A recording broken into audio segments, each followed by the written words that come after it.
Everyone thought he was useless, so they kicked him out of the party. But what they didn't realize was that his healing magic was so powerful, they never even noticed when they were being healed. And only after he left did they understand one painful truth. Without him, they were nothing. Harseth is a kingdom where healers are treated with immense respect and importance. There is even a special academy where the world's best healers are trained. After completing their studies, they receive an official license, and only then are they allowed to begin practicing healing magic. This is where we are introduced to Zenos. He has just healed a man, but unlike others, Zenos never studied at the academy and doesn't have a license. After the patient leaves, Zenos' assistant, Lily, arrives and tells him he needs to visit another house for treatment. She promises to prepare a nice dinner for him when he returns. That evening, after finishing his work, Zenos is walking back home when he notices a wolf girl on the road. She looks like she's in terrible pain. Suddenly, a noble shows up and starts yelling at her, asking where she had been for so long.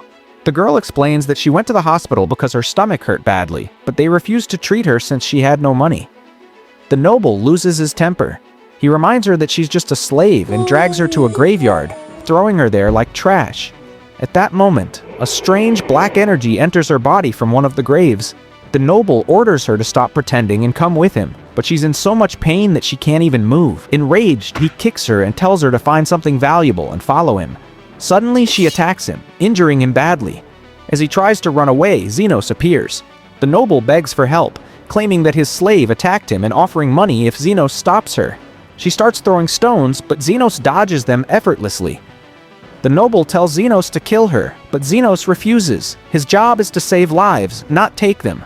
Just then, Zenos notices something shocking. She breaks a massive stone with her bare hands. Zenos is impressed by her speed, but he uses magic to send her flying, crashing into a nearby house. As he approaches, Zenos realizes she's possessed by a ghost. Using his magic, he drives the spirit out of her body. After that, the injured noble demands to be healed. Zenos refuses at first, saying his work hours are over, but the man panics and throws a pouch full of coins at him. Zenos says it's still not enough. He explains that he's not a normal healer. He doesn't have a license. If the noble wants to be healed, he must hand over the girl. Zenos heals him and takes the girl with him. Back at Zenos' house, a ghost named Camilla appears, excited about dinner.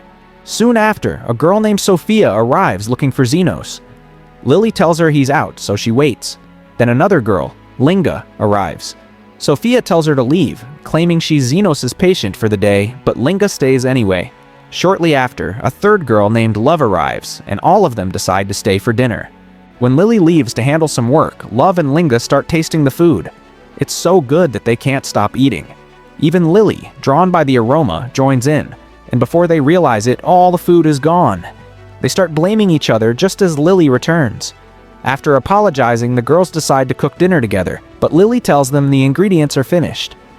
Camilla shows up angrily, wanting Lily's cooking, which scares the girls into apologizing. They all head out to buy ingredients. Meanwhile, the wolf girl wakes up and asks who Zenos is.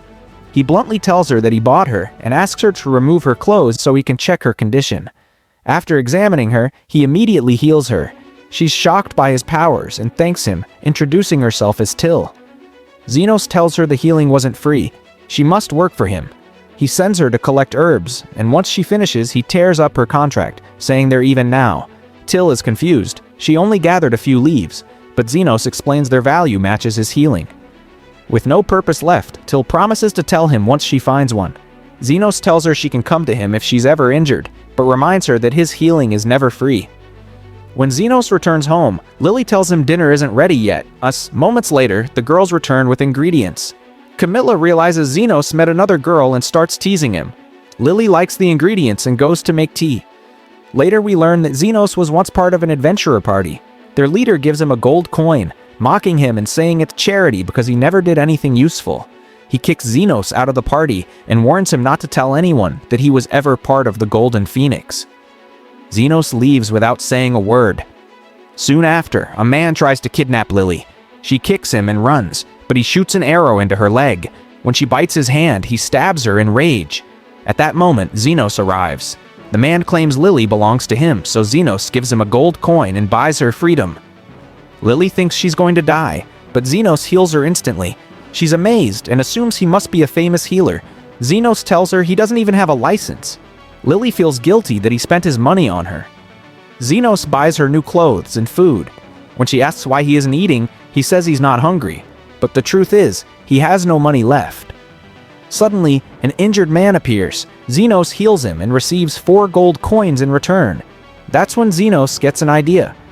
He decides to open his own clinic, and Lily eagerly offers to help him. But opening a clinic without a license is illegal, and Xenos doesn't want to involve Lily in something dangerous. Lily tells him that he saved her life, and even if he refuses, she will stay by his side no matter what. Hearing that, Xenos allows her to stay with him until he can find a safe place for her. They soon arrive at an abandoned house. Lily asks why he chose such a deserted area. Xenos explains that he can't open an unlicensed clinic inside the town. Lily hesitates to go inside because she's heard that dangerous ghosts live in places like this, ghosts that can kill humans with just a single touch. Xenos tells her not to worry and walks in confidently. Lily uses her holy light magic to illuminate the building. This surprises Xenos, since he didn't know Lily could use magic. As he inspects the structure, he realizes the building is still very sturdy. Suddenly, a female ghost appears, a wraith named Camilla. Lily clings to Xenos in fear. Camilla immediately attacks, but Xenos blocks her using his healing magic. He calmly says that he has defeated hundreds of wraiths inside dungeons before. He apologizes for disturbing her and asks if they can open a clinic here, promising not to cause any trouble. Camilla becomes furious and attacks again, but Xenos repels her once more. Shocked by his to help her. In an instant, Xenos wipes them all out. Completely stunned, she asks who he really is and how he's so powerful. Xenos replies that he's just an unlicensed healer who needs 1 room for a clinic and 1 bedroom. Camilla allows him to use the first floor. Together they clean the place. Lily asks if he wants her help with publicity, but Xenos refuses. Advertising would alert the Royal Medical Institute. Lily wonders how they'll get customers if they don't promote the clinic. Not long after, their first patient arrives. Xenos had been waiting, knowing normal people don't get injured by magic guns. That's why this man didn't go to a normal clinic. Sonod arrives with his sister, whose arm is badly wounded. Xenos immediately recognizes the injury. It was caused by a magic gun with toxic effects. Sophia asks if he can heal her. At other clinics, they were told the only option was to amputate her arm, and even that would cost 1 million gold coins. Sophia asks if he can lower the price, mentioning her reputation.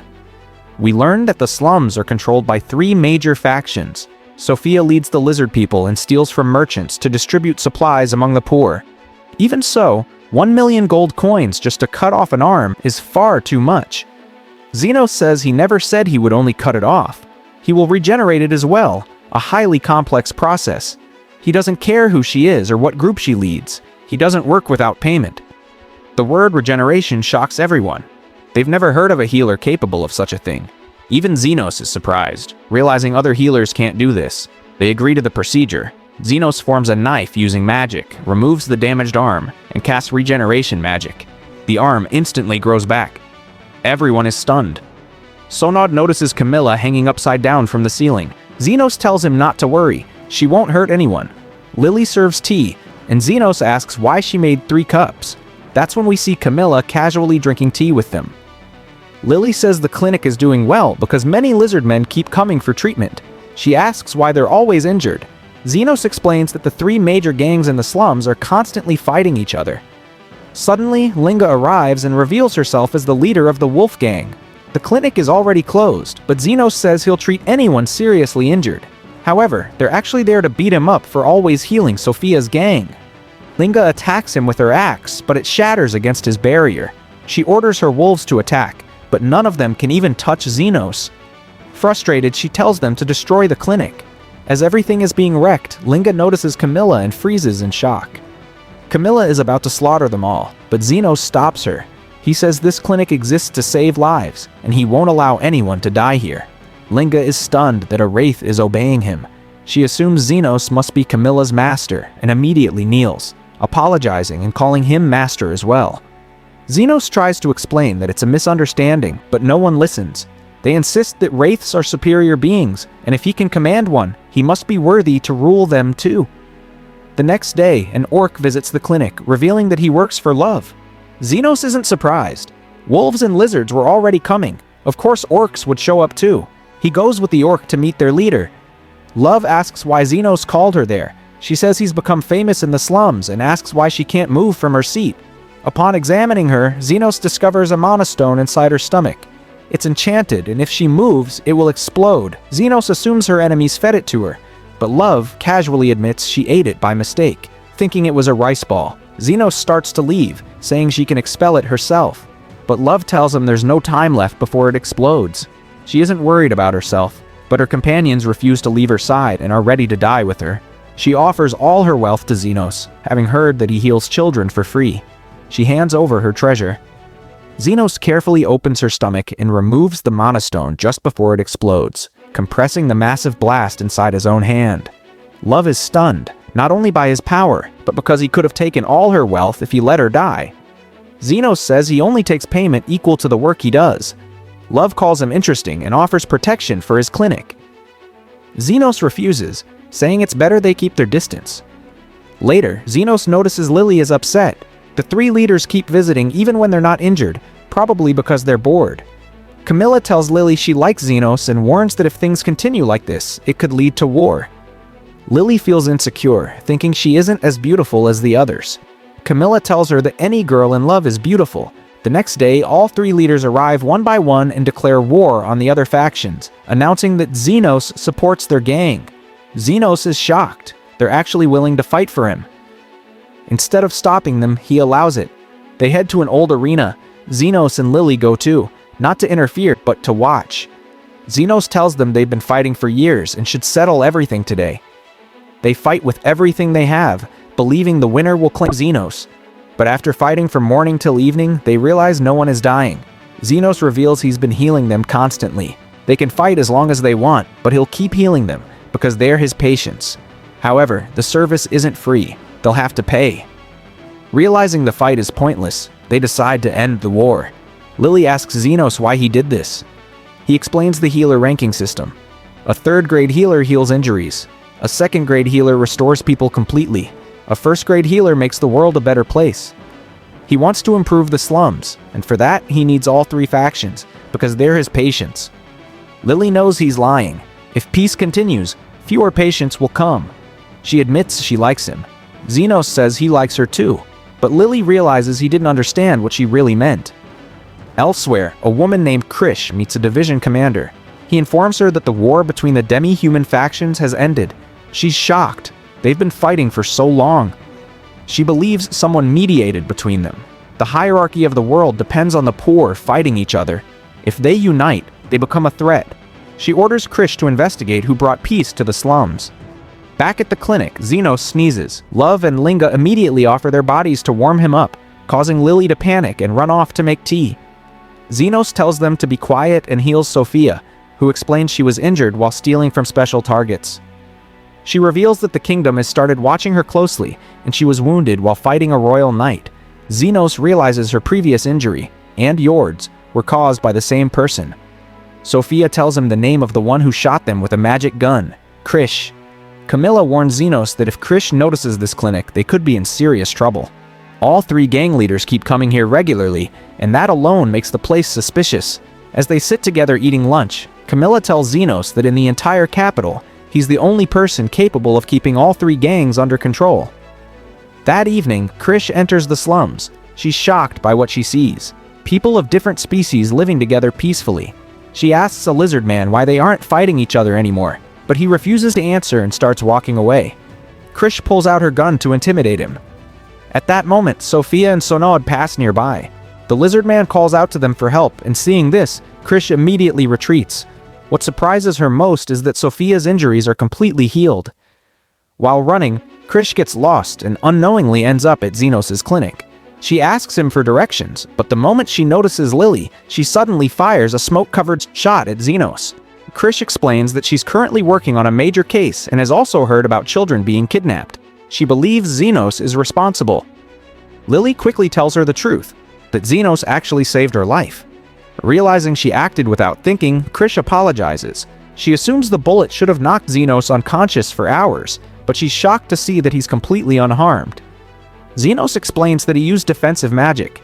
Krish refuses to believe that alone could block her weapon. She asks if he's a grand sorcerer who devoted his entire life to defensive magic. Xenos denies it, but Krish insists there's no other explanation. She declares that the eyes of the Royal Knight's vice commander cannot be deceived. That's when they realize who she truly is. Xenos hangs a flag on the roof, signaling that no patients are allowed inside for now. Krish explains that she's hunting someone in the slums and shares all the details so Xenos can help her. Xenos bluntly responds that he never agreed to help. Krish argues that every citizen should cooperate with the Royal Knights. The person she's searching for is the one who ended the war between the three factions. Hearing this, Xenos is genuinely surprised. Krish explains that no one in the slums is talking, and she believes the mediator must be an evil individual who can control people.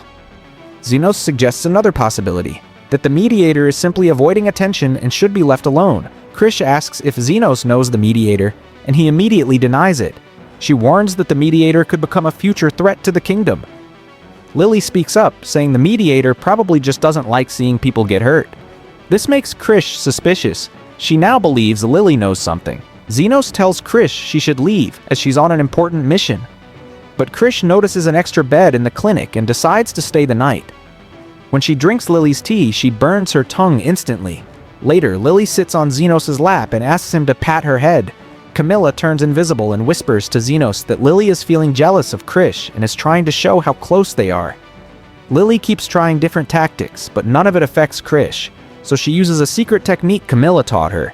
She grabs Xenos' face and declares that she won't let him sleep all night. Before anything else can happen, Lily falls asleep mid-sentence. Later, Krish asks Xenos if a master healer can regenerate a lost arm. She believes only a saint or a top-level healer should be capable of that. Xenos asks why she's asking. Krish explains how she destroyed Sophia's arm earlier, but today it was completely restored. Xenos asks Krish why she hates the slums so much. She tells him about her mother, who used to feed the poor in the slums every day.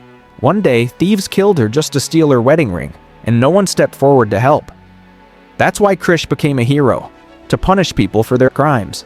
She reveals that she's the youngest vice commander in Royal Knights history, and is known as the Iron Rose. People think she earned the nickname because she's strict and serious, but she believes it's because she hasn't been able to smile since her mother died. After Krish leaves, Camilla tells Xenos not to dwell on her story. It isn't unique.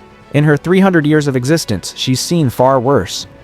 Xenos removes the flag, reopening the clinic. Sophia arrives to have her arm checked again, but Krish once again gets lost and returns to the clinic. When Sophia and Krish see each other, they both instinctively draw their weapons. Lily quickly lies, saying she doesn't know Sophia and that both of them just happened to get lost. Krish believes her and lowers her guard. Krish assumes that the mediator healed Sophia's arm and is now gathering all the slum powers, posing a threat to innocent citizens. Sophia counters this, saying that the human trafficking that the Royal Knights are investigating is actually backed by an aristocrat named Calendar. Krish refuses to believe it. In her eyes, the root of all problems lies in the slums and the people who live there. Xenos steps between them and calmly reveals that he is the mediator. Krish doesn't believe him. A master healer shouldn't also be an expert in defensive magic. Xenos explains that he can use both, but she refuses to accept it. She concludes that Xenos is collaborating with demi-humans and decides she needs a new base for her investigation. After leaving, Krish goes to Calendar's mansion, where she's required to leave her gun outside. She tells Calendar that thieves are active in the area and that she wants to check the mansion's security. Calendar gives her a tour, but everything appears completely normal. Krish begins to wonder if she's wasting her time. Since nothing suspicious seemed to be happening, Krish makes an excuse to use the bathroom. But instead of leaving, she starts secretly inspecting the area again.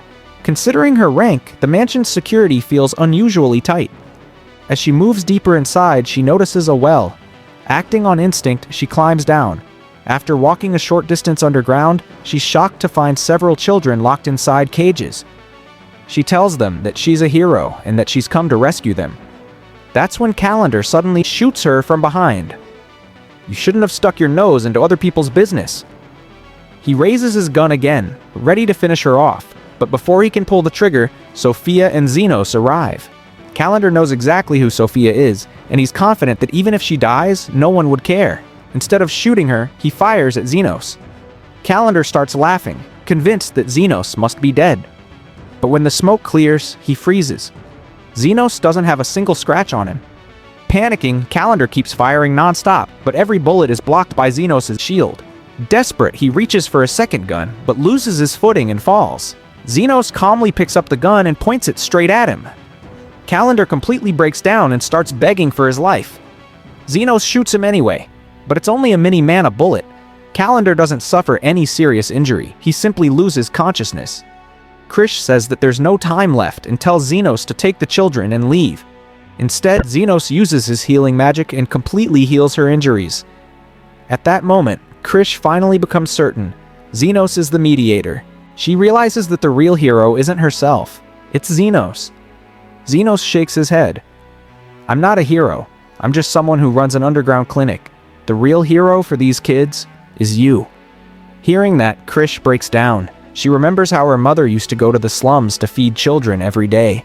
Even though her mother had many flaws, those moments made her genuinely happy. Through tears, Krish admits that her mother was her true hero. After rescuing the children, Zenos and Sophia decide to leave before the Royal Knights arrive, but suddenly stops them and asks why they saved her. You still owe me money. You haven't paid the remaining rent, and you still owe me for the healing I gave you. Krish smiles when she hears that. Then the story shifts into the past. We see the first time Baston met Zenos. With nothing better to do, Baston invites him to join an adventure. Zenos says that people from the slums aren't allowed to become adventurers. That's true, Baston replies. But if you have skills, you can do anything. What skills do you have? I can use a little healing magic. Baston doesn't believe him, but still takes him along. Not because he trusts him, but because he's actually looking for a slave. During a fight with a wolf, Zenos secretly heals Baston using his powers. Baston defeats the wolf and starts believing that Zenos is completely useless. He kicks Zenos out of the party and continues taking jobs. One such job is given by a noble named Fanil. Inside a cave, they encounter magical creatures. Gala uses defensive magic, and Baston confidently charges in, but gets injured during the fight. Soon, another party member is on the verge of death. Gala is still using defensive magic, but for some reason, it's no longer working. The attack mage panics so badly that he can't cast a single spell. Outside the cave, Baston starts yelling at everyone for struggling against monsters of such a low rank. But Gala snaps back, asking what Baston himself accomplished. A thought crosses Baston's mind. What if Zenos was actually healing them all along? He dismisses it as impossible and hires a new healer named Yumin. She's confused why they even need her, since the party is famous for returning from battles without a single scratch. Inside the cave again, beasts start firing fireballs. Their mage gets critically injured. Yumin warns them that without a true healer, he will die. They retreat once more. Yumin explains that Gala's defensive magic actually saved their lives, and in such an environment, even the best healer wouldn't be able to treat the injuries properly. The injured member survives, but will never be able to adventure again. Baston coldly says it doesn't matter. They don't need weak members. That night, Baston receives a letter from Fanil, furious that the job wasn't completed. Because of their failure, Fanil couldn't bring a gift for his daughter's birthday. Baston blames everything on Zenos, until he realizes that he never even told anyone Zenos was part of the party. Still, he begs for another chance and decides to bring Zenos back. He returns to the slums and tries to hire the 3 demi-human leaders to find him. When Sophia realizes who Baston is, the man who threw Zenos away, she bursts out laughing and tells him to go home. Zenos has far more important things to do. Linga and Love say the same. Love even threatens that if Baston bothers Zenos again, the orcs will break his legs. Baston thinks they must be talking about someone else, until he sees Zenos walking with Lily. He stops him. So you survived without me after all. Zenos replies calmly that he's busy and starts to leave. Baston panics and invites him back to the party. If you want me that badly, I'll consider it when I have free time, Zenos says. But not for free, you'll have to pay for my services. Baston explodes in anger, but freezes when slum residents start approaching Zenos just to thank him. Baston reminds Zenos that he was the one who gave him a place in the party. Zenos ignores him and walks away. Enraged, Baston attacks him. Before he can land a hit, Krish shoots Baston from the side. Zenos is shocked to see her there. She casually says she just lost her way again. Seeing the Royal Knight's vice commander speaking politely with Zenos terrifies Baston. He dumps all the blame on Gala and runs away. Later, the 3 faction leaders gather at Zenos' place. They inform him that they've already sent people to keep an eye on Baston, worried that he might hire an underground guild. Camilla calmly says one thing. He doesn't have enough money to hire an underground guild anyway. Sophia then tells them about a man named Guide, someone who sometimes accepts jobs even without payment. but only under special conditions. After that, everyone leaves. Lily starts worrying about Zenos because he still hasn't slept. She tries to help him rest, but ends up falling asleep herself. Zenos sits quietly with Camilla, and she asks him how he learned healing magic. "I was trying to heal a dead body," Zenos says, "but the result was horrifying." Camilla is stunned. She explains that this falls under forbidden magic. Back when she was alive, people used to create golems, especially during the Demon Lord era. Suddenly, the ground begins to shake. Camilla steps outside and sees a massive golem destroying the slums. Elsewhere, Guide accepts a request targeting Zenos. He sees it as the perfect chance to test his new creation. The golem continues its rampage, while Lily somehow remains asleep through all the chaos. Zenos and Camilla rush into the slums, where the three faction leaders also arrive. They report that many slum residents have been injured and ask what this creature is. Camilla explains that it's an artificial life form. The technique to create it was lost many years ago. Love mentions that one of her followers saw the golem coming from the deeper parts of the slums. They suspect an underground guild, but there's no time to think. Zenos orders them to gather all the injured in one place. From a distance, Guide watches the golem and thinks it still needs improvement. Even so, he's confident it will kill Zenos. More than that, he wants to see how Zenos reacts when people close to him start dying. Back in the slums, Zenos keeps healing people, but he isn't happy. He won't get paid for any of this, and he's also worried about Lily. Watching him work, Guide realizes that Zenos isn't just an elite healer. He's far above that. Still, he believes the golem can't be stopped. Camilla explains that the golem won't leave until its mission is complete. Its core requires a special stone found in the southern continent, where the Demon Lord's castle once stood. Those stones should have been destroyed during the Manfield War, and black magic systems were lost long ago. Zenos says they'll think about that later. First, they need to stop the golem. The three faction leaders insist on helping. Camilla explains that to defeat it, they must destroy the golem's magic core. Zenos sends them into battle while supporting them with magic. They attack its legs, causing it to collapse, but the golem quickly heals itself. It strikes Linga, smashing her through several houses. She's unharmed only because Zenos heals her instantly. During the fight, Zenos has to stay close to them. The farther away he is, the weaker his healing becomes. He also can't use multiple magic types at once. He has to switch based on the situation. Watching the battle, Zenos gets an idea and tells them to focus on the legs again. As the golem begins to fall, a small child is trapped beneath it. Zenos rushes forward, but the golem suddenly stops itself from crushing the child. Camilla is shocked. Golems shouldn't be able to think on their own. Zenos scans it and discovers the truth. The magic stone is embedded in the left side of its chest. And inside the golem, Guide calmly explains that the most effective way to create artificial life is to fuse a magic stone with a human life, turning it into a new core. Bastin was the perfect choice because he was overflowing with negative emotions. There's only one way to stop it, Guide says. You'll have to kill Bastin. Zenos tells everyone else to leave. Bastin mocks him, calling him selfish, asking why he saved the child. He brings up Zenos' past, how his little sister died and couldn't be saved, and how that loss drove him to chase money and power. Bastin attacks. Zenos enlarges his blade and cuts off Bastin's arm, then strikes the golem's chest. Bastin collapses in front of him and tries to attack again, but Guide is disappointed. Zenos didn't hesitate. Then Guide freezes. Zenos pulls the stone out of Bastin's chest while healing him at the same time. Guide can't believe it. Zenos is using multiple advanced spells simultaneously after healing hundreds of people and supporting 3 fighters in battle. Bastin asks why Zenos saved him. "So you can tell me who's behind all this," Zenos replies. "And because I ended up doing all this work for free." He admits that Bastin is trash, but also says Bastin was the one who pulled him out of the slums and gave him the gold coin that allowed him to save Lily. "But the real reason I saved you," Zenos says, "is because I'm a healer. That's my job." He crushes the stone and fully heals Bastin. Bastin finally realizes the truth. Their party was only famous because of Zenos. He apologizes through tears. Zenos sighs. "Hey, what are you doing? If you keep bowing like that, how am I supposed to kill you? This was my perfect chance for revenge." He punches Bastin so hard that he flies out of his clothes. When Bastin wakes up, Krish arrives to arrest him. Zenos has already told her everything. His sword has been confiscated to pay for the destruction he caused. Bastin thinks he's lost everything, until Krish tells him Zenos left behind 1 gold coin for him. Remembering the day he kicked Zenos out of the party, Bastin breaks down crying. Seeing how exhausted Zenos is, the girls help him get home. Back at the clinic, Camilla jokingly says she's disappointed. She thought Zenos would die and the place would finally belong to her again. Lily calls her out for lying. She says Camilla was so worried that she flew around all. Krish reports that the investigation confirmed Guide was behind the attack. I'll remember that name, Zenos says. He owes me a lot of money.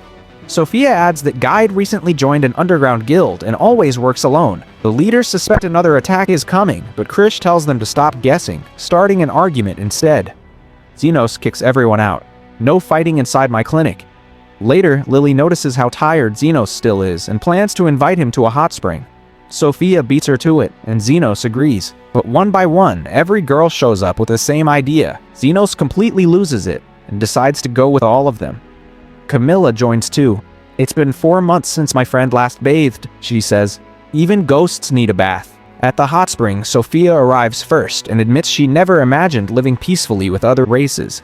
She gives all the credit to Zenos and slowly moves closer to him. Zenos tells her to keep some distance. She admits she was distracting him and suddenly grabs him. Linga jumps in. Love emerges from the water and chaos breaks out. Krish arrives and yells that they're in the men's bath, but realizes she's there for Zenos too. They gang up on Sophia and Zenos finally snaps, forcing them back to the women's side. Yumin watches in shock, amazed that so many different races are bathing together. Later, during dinner, Zenos notices Krish isn't sitting with them. She says she can't eat with demi-humans because she's a royal knight. Lily falls asleep, and Zenos admits to Camilla that he couldn't even enjoy his food. He asks how Camilla is here when she can't go out in sunlight. She explains she hid inside Lily's staff. When asked if the staff belonged to her when she was alive, Camilla says she doesn't remember anything. The next day, an explosion occurs. Yumin finds the chef with a burned arm. She can only provide first aid and believes he'll never cook again. Zenos arrives, examines the injury, and heals him completely, free of charge, because he enjoyed the food last night. Yumin is stunned. She tells her superior Baker, who suspects the healer must be an unlicensed slum resident. Baker later arrives at the clinic, brought in by a demi-human. Zenos diagnoses him with red lung disease, a deadly, contagious illness that should have been eradicated years ago. Baker reveals the truth. He infected himself on purpose to meet Zenos.